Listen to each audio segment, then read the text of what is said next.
Friends, இன்றைக்கி ஒரு சிம்பிளாக குயிக்காக செய்யக்கூடிய ஒரு சட்னி ரெசிபியாக பார்க்க போகிறோம். வெங்காயம் தக்காளி எதுவுமே தேவையில்ல இந்த சட்னிக்கு. வாங்க குயிக்காக செய்யக்கூடிய இந்த ரெசிபியை எப்படி செய்யலாம்னு பார்க்கலாம் வாங்க. ஃப்ரெண்ட்ஸ், இன்றைக்கி ஒரு சிம்பிளாக ஈஸியாக ஒரு குயிக்காக ஒரு சட்னி செய்கிற ரெசிபி பார்க்கலாம். அதுக்கு ஒரு ஸ்பூன் எண்ணெய் ஊற்றிக்கலாம்.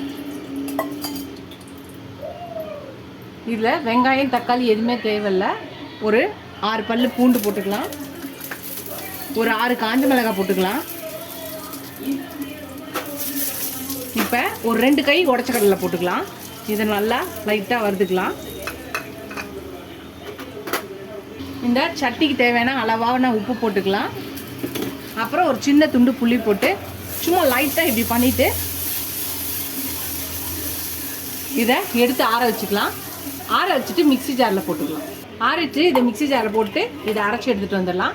ஃப்ரெண்ட்ஸ், அரைச்சாச்சு. இப்போ சின்ன சிம்பிள் தாளிப்பு. கடாயில் எண்ணெய் ஊற்றி கடுகு உளுத்தம் போட்டு ஒரே ஒரு காஞ்ச மிளகாய் போட்டு லைட்டாக இது பண்ணிவிட்டு இப்போ அரைச்சதை இதில் ஊற்றிடலாம்.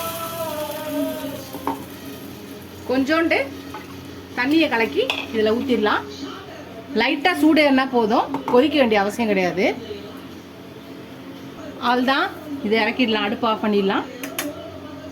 அவ்வளோதான், நம்மளோட சட்னி ரெடி. இப்போ இது நீங்கள் சுட சுட தோசை போட்டு சட்னி ரெடி ஆச்சு. இப்போ நல்லா சுட சுட தோசைக்கு தான் இன்றைக்கி நான் வச்சுருக்கேன். நல்லா தாராளமாக இந்த சட்னியை ஊற்றி தோசையை புட்டு நல்லா மொறுன்னு தோசையை வச்சு இதே மாதிரி நீங்கள் இட்லி கூட நல்லா சாஃப்டாக பஞ்சு போல் இருக்க இட்லி மேலே இந்த சட்னியை நல்லா ஊற்றி நல்லா தொட்டு சூப்பராக இருக்குது.